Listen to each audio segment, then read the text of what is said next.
Bună seara, numele meu este Dragoș Suciu, băiatul meu Luca este foarte, foarte pasionat de experimente, are 3 ani.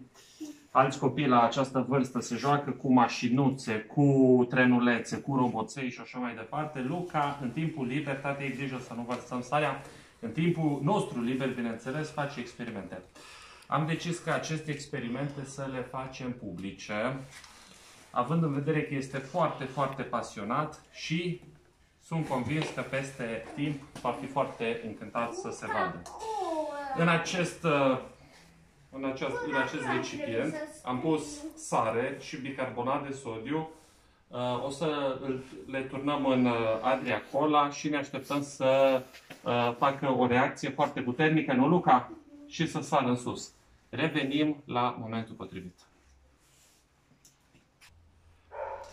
Bun, așa cum am zis, ne-am reîntors să vedem dacă va fi un experiment reușit. Din experiența noastră, sigur va fi reușit. Ne așteptăm ca sucul să sară. Tati, poți să torni și să te ferești. Să te ferești. Vai de capul meu! Vai de capul meu!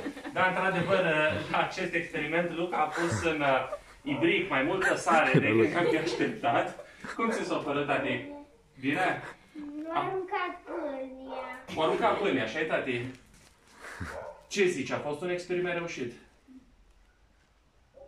Face spumă puternică, tati, cu sarea. Ești impresionat? Mai faci? Hai că ne arată imediat, tati, dar tu trebuie să spui impresia ta despre acest experiment. Bine! Foarte bine, așa-i, tati? Da. Da, a golit o cantitate însemnată de sare, cred că în jur la 300 de grame. S-a golit în proporție de 60% Adria Cola. Care Pepsi, tati? Facem și cu acela. Vom reveni cu altă filmare. Mulțumim!